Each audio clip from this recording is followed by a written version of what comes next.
ကန်ရှိုးမြေရှင်ပရိတရာဇာခေတ်လွန်ခဲ့တဲ့နှစ်ပေါင်း960လောက်တုန်းကမြို့တော်ကျိုတိုရဲ့ခန္ဓာထေဝါတဲ့ခုနှစ်ထပ်ဖရာကျောင်းကြီးကိုတိဆောက်ခဲ့ကြပါတယ်။ဒီကျောင်းဆောင်ကြီးဆောက်လို့အပြီးမှာပဲကယောဂဘေးကြီးတစ်ခုကြာရောက်လာခဲ့သလိုတာဝန်ရှိသူတွေရဲ့လှစ်လျူရှုမှုကြောင့်အခြေခံလူဒန်းစား8200ကျော်တေဆုံးခဲ့ရပါတယ်။တောင်လိုပုံနေတဲ့အလောင်းကောင်တွေကနေရာမလတ်အပြင်းပြင်းအနက်နက်ဖိနေကြသလိုပြည်သူတွေကလည်းအငတ်ဘေးအောင်မှပရိတရာဇလက်ပါစေရဲ့ဖိနှိမ်မှုကိုခံကြရပြန်ပါတယ်။အငတ်ရင်ငတ်မငတ်ဟင်တေးတဲ့ကတ်ဆိုးကြီးတဲ့မှာရိုနင်ဓာသမာဟိုအဲကတော့တကူတော်ခီးထွက်ရင်အောက်ခြေပြည်သူတွေကြားမှာလဲအလဲတွာလာနေခဲ့ပါတယ်။ကယောဂဘေးဘီကိုရိုနာမဲကန်မီရှင်စာချုပ်ကင်တွေနဲ့ပရိတရာဇရဲ့ဖိနှိမ်မှုကိုအလူလဲခံကြရတဲ့ပြည်သူတွေအပေါ်လဲရတခိုးတောင်ဘဝမှာငတ်တီတန်ငတ်စင်းရဲတီတဲ့စင်းရဲလာခဲ့ကြပါတယ်။ကိုရောဘာလို့နာမည်တက်ထားတဲ့အလကားကတုံးတီကမီးရှင်အကျွေးစာချုပ်ကိုကင်ထိန်သိမ့်တဲ့သူတွေဖြစ်ကြပြီး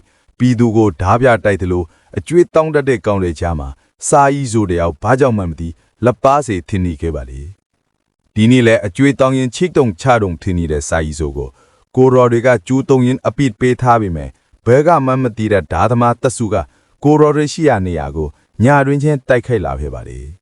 စာကြီးဆိုကိုလွတ်ပေးလိုက်ပြီမယ်ဘာလို့ရမှမသိတဲ့စာကြီးဆိုကရတာတူတချောင်းဆွဲရင်တရက်စတိုက်ခိုက်နေတာကြောင့်ဓာသမားခေါင်းဆောင်ကပဲတတိမင့်အောင်လှုပ်ပေးလိုက်ပါတယ်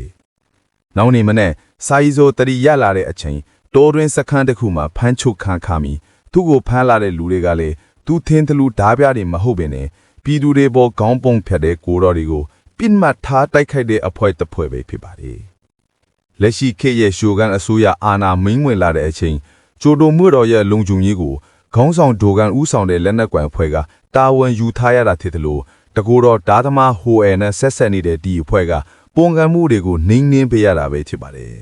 ။ခစ်ပြက်ကြီးထဲမှာကျုံတယ်လို့ငွေရှာရင်ရက်တည်နေတဲ့ဒီအဖွဲ့စီဟိုအဲပြန်ရောက်လာတဲ့အချိန်ဒိုကန်ရအာနာကအတော်လေးကြီးမားနေပြီဖြစ်တယ်လို့အရင်ကတဖွဲတဲ့ဖြစ်ခဲ့ကြပေမဲ့ကယောဂတွေစတင်လာတဲ့အချိန်ကစလို့ဟိုအဲတောင်တကူတဲ့လဲ့လေသွားလာနေခဲ့တာပဲဖြစ်ပါတယ်။အခုလဲဒိုကန်စီခဏဝင်လာတဲ့အချိန်တိုက်ရိုက်ခရိုက်ရှိတဲ့စာရီဆိုအကြောင်းကြားလိုက်ရတာကြောင့်လေ့ကျင့်ပေးခြင်းတဲ့ဟိုရဲလဲရှေ့ဆက်မဲ့ရီးစင်မှာတပားတဲ့ခေါ်လာခဲ့လိုက်ပါတယ်ပြည်သူတွေရဲ့ငတ်မွတ်တောင်မှုကြီးမားလာခြင်းတဲ့အတူအစိုးရရဲ့အခွန်ပေါက်ကိတ်တွေကတစ်ခုတည်းပြီးတစ်ခုတိုးလာတာကြောင့်ကုန်သွယ်ရေးမှာတဘိုးတဲ့လက်ခကြီးတဲ့အခြေအနေတွေဖြစ်လာပါတယ်ကုန်သွယ်ရေးသားပြတ်တောက်သွားခဲ့ရင်အငတ်ဘေးကပိုကြီးလာမှာဖြစ်တယ်လို့အခုလဲကုန်သည်တွေကိုအဆောင်တွေကအနိုင်ကျင့်တက်ဖြတ်နေတာကြောင့်မဟုတ်မခန့်တဲ့ဟိုရဲကပဲဝင်ဆုံးမပေးလိုက်ပါတယ်ဟိုဝဲရဲ့လောက်ရက်ကိုစာရီဆိုအပဝင်ဘယ်သူမှနားမလိုက်ကြပြီမဲ့သူဘာလုပ်နေလဲသူတီးတဲ့ဟိုဝဲကတော့မှန်တာကိုလုပ်နေကိုလဲမလာပိတ်နေလဲအကုန်မီးရှို့လိုက်ဖို့စာရီဆိုကိုတင်ပေးလိုက်ပါလေဟိုဝဲနဲ့စာရီဆိုထွက်သွားနေမြင်ကွင်းကိုလက်နပ်ကွိုင်အမျိုးသမီးတေလောက်ကစောင့်ကြည့်နေခဲ့ပြီးကျိုတိုမျိုးတော်မှာလဲရှိုကန်အစိုးရအပါဝင်မြေရှင်ကြီးတွေကစင်းရဲသားတွေပိုများလာတဲ့အကြောင်းအစည်းအဝေးလုပ်နေကြပါတယ်နေရအများပြကလူတွေကကယောဂအပြင်အငတ်ဘေးနဲ့ကြုံလာတာခါကျိုတိုမျိုးတော်စီပြောင်းရွှေ့လာကြတာကြောင့်မြေရှင်တွေအုပ်ချုပ်တဲ့ကျိုတိုမှာအခွန်ခဲတွေကတဆက်တက်ကြီးထွားလာခဲ့ပါတယ်။အစိုးရကိုယ်တိုင်ကလည်းစင်ရသားပြည်သူတွေကိုကူညီဖို့စိတ်မဝင်စားပဲအဲ့ဒီထက်စားအငတ်ပေးကြောင်းပုံကန်လာတဲ့ဓာသမားရိုနင်တွေနဲ့အောက်ခြေပြည်သူတွေကိုနှိမ့်နှင်းထိမ့်သိမ်းဖို့အရေးဒိုကန်ရဲ့လုံခြုံရေးအဖွဲ့ကိုအမိန်ပေးလာခဲ့ပါတယ်။တပည့်ဖြစ်စာရီဆိုကိုနာမည်ပြောင်းဖားလေးလို့ခေါ်တဲ့ဟိုအာရီတော်စီယာတပြတင်းရောက်သားကတော့တောက်လျှောက်ခီးဆက်လာခဲ့ကြရင်ဓာပြတိုက်နေတဲ့ရွာတရွာစီရောက်ရှိလာခဲ့ပါတယ်။အချုပ်ချအာဏာမတည်မြဲတဲ့နေရာတစ်ခုမှာလုံခြုံရေးဆိုတာမရှိတော့ပဲအမျိုးသမီးတွေအနိုင်ကျင့်ခံရတာကိုမကြည့်နိုင်လိုက်တဲ့ဟိုဝဲကတော့ဓာပြတတိုက်ကိုတေရွာပို့ပေးလိုက်ပါတယ်။ခေပြက်အငတ်ပေးကြောင့်ဘယ်သူမှမလုံခြုံတော့ပဲကိုယ်တိုင်စားဝတ်နေရတော့ရုံးကန်နေရဖြင့်အရင်ရှင်အစိုးရရဲ့အခွန်ကိုပါတပိုတနင်းပေးဆောင်နေရတာကြောင့်ပြည်သူတွေရဲ့လွတ်လန်းကပုံကန်မှုဖြစ်လာခဲ့ပါတယ်။သူကဲတင်ပေးခဲ့တဲ့ရွာလေးကိုခိတ်ကတမလာတဲ့ငွေတချို့ပေးလိုက်တဲ့ဟိုရဲကတော့ရွာထဲကအမျိုးသမီးလေးကိုပါစပန်လက်ခံနေနဲ့မျှဝေပေးရင်ရွာရဲ့လုံခြုံရေးကိုတိုးမြင့်ဖို့တတိပေးလိုက်ပါတယ်။ဟိုရဲကလိုချီဦးတီယာရောက်နေတာဆိုတာရှိုကန်အစိုးရနဲ့မြေရှင်တွေကိုပွန်ကန်ဖို့လူစုနေတာဖြစ်တယ်လို့စာရေးဆိုရဲ့တုတ်တိုင်းကိုလည်းသဘောကျတာကြောင့်အတူခေါ်လာခဲ့တာပဲဖြစ်ပါတယ်။တေးရင်တေးမထေအစိုးရရဲ့လက်ပါခွေးဘွားရောက်မှဆိုလို့ဒိုကန်လက်အောက်ထဲခေါ်လာခဲ့တာဖြစ်ပြီးဒီရွာကပြန်စာရီဆိုကိုပိုင်လွတ်လပ်ခွင့်ပေးလိုက်ပြီမယ်ဟ ဟိုအဲလမ်းစဉ်ကိုလိုက်ချင်တဲ့စာရီဆိုကတော့သူကိုယ်တိုင်ဟိုအဲလိုလွတ်လပ်ပါမှလူတယောက်ဖြစ်ချင်တဲ့အကြောင်းဖွင့်ဟလာဟေ့ပါလေဟိုအဲခေါ်လာလို့မဟုတ်ပဲသူကိုယ်တိုင်လိုက်ချင်လို့လိုက်မှာဖြစ်တဲ့အကြောင်းတောင်းဆိုလာတာကြောင့်ဒီလမ်းကိုရှောင်ရင်မလွဲတော့မွေသေးမှာဖြစ်တဲ့အကြောင်းဟိုအဲကပြောပြလိုက်ပါတယ်ဟိုအဲနဲ့မတွေ့ခင်အရင်ရှင်လူစီမှာအမှုထမ်းခဲ့တဲ့သူ့ရဲ့ဘဝကသာတကယ့်တေလူဖြစ်နေတဲ့အကြောင်းစာရီဆိုကဖွင့်ဟလိုက်တာကြောင့်ဟိုအဲတို့လည်းဒီရွာလေးကိုနှုတ်ဆက်ပြီးအီမာစုဆိုတဲ့နေရာလေးကိုခရီးဆက်လာခဲ့ကြပါတယ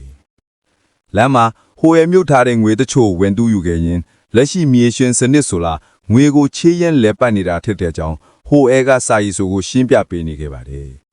ကုန်ပစ္စည်းနဲ့လူတွေရဲ့ရောင်းဝယ်လိုအပ်မှာငွေတွေကရွေရှားနေတယ်လို့လက်ရှိကဘာကပတ်စံနဲ့လဲပတ်နေတာဆိုပေမဲ့အဲ့ဒါထက်အရေးပါတဲ့သစုံတစ်ခုရှိသေးတာအကြောင်းဟိုအဲကပြောပြလိုက်ပါတယ်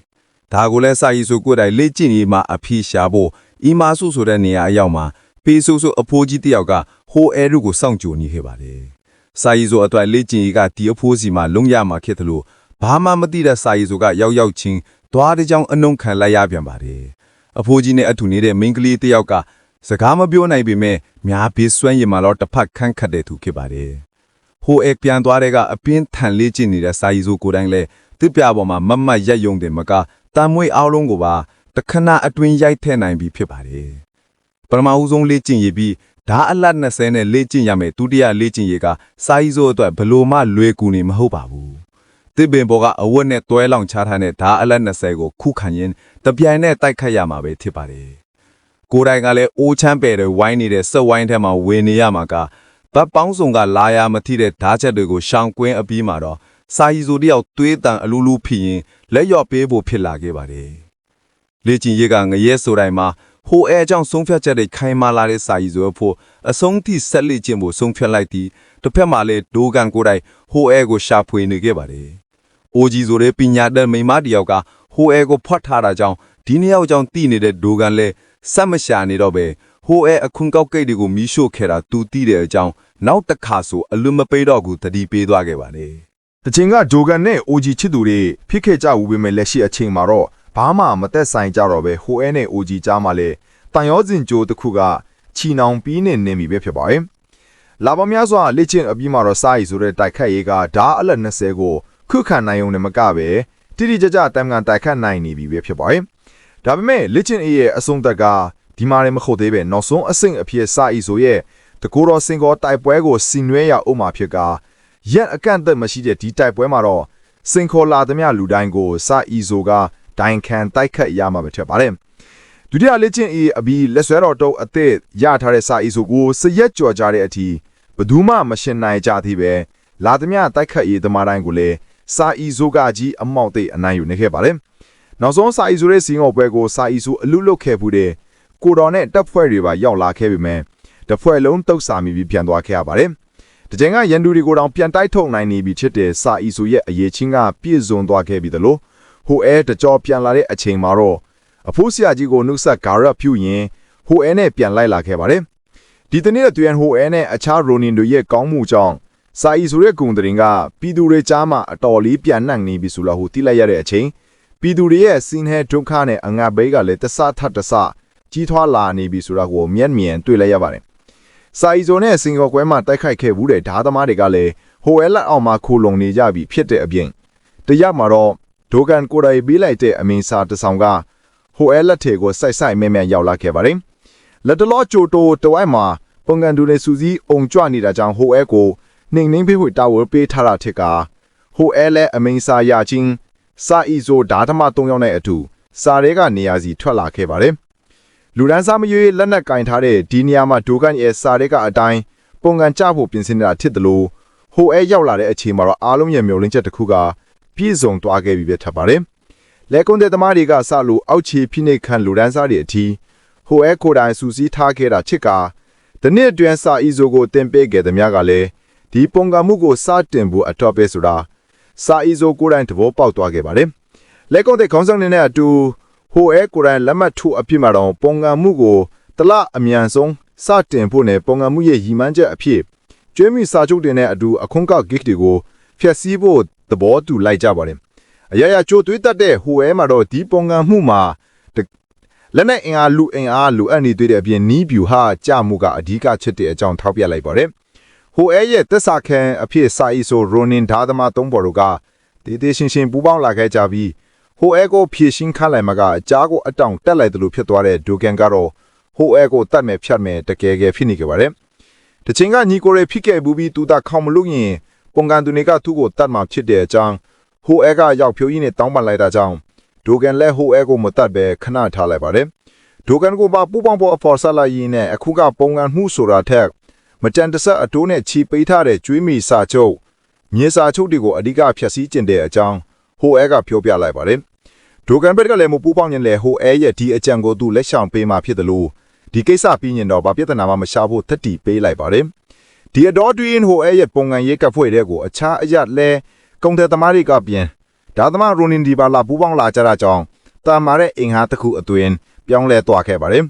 ကျိုးတိုမျိုးတော်ရဲ့ပတ်ပတ်တဲ့ခခွန်ကိတ်ဒီကိုတလားအမြန်ဆုံးတချင်းဖြိုဖို့စဉ်းစားထားပေမဲ့မိတော့ကိုစီနဲ့မနက်စာစားဖို့လာခေါ်တဲ့ဓာသမား၃ယောက်ကြောင့်ဟိုအဲလဲအကြံသိရသွားခဲ့ပါတယ်ဒါကြောင့်မဲလာမယ့်စက်တင်ဘာလ12ရက်နေ့မှာနေထွက်တာနဲ့ကျိုးတိုမှုကိုတိုက်ခတ်မယ်ဆိုပြီးအရက်ဒေတာမကြံတဆင့်တကားနဲ့တရင်လွှင့်လိုက်ကြပြီးဒီတရင်စကားကရှုကန်အစိုးရနာဝအထိရောက်သွားခဲ့ပါတယ်ဒါကလေးဟိုအဲရဲ့အစီအစဉ်တစ်ခုပဲဖြစ်လို့ဘာမဟုတ်ပဲအင်အားလေးနဲ့ထိုင်ရကိုဇွတ်တိုးလို့မဖြစ်ပဲသူတို့မှာကမြေရှင်တွေရဲ့အဆောင်တွေအတင်းအစိုးရရဲ့စာမိုးရိုက်တွေကိုပါတတိထားနေရတာပဲဖြစ်ပါတယ်ပုံကန်ရဲ့တရင်တွေထွက်ပြီးမကြခင်ဟိုအဲဘက်ကရွာတရားကိုမြေရှင်နာဝါဆိုကယုံလို့ကျွတ်တက်ဖြတ်မိရှုသွားခဲ့တာကြောင့်ဝမ်းနဲ့မှုတွေနဲ့တော်လန်ရင်းမိထောက်က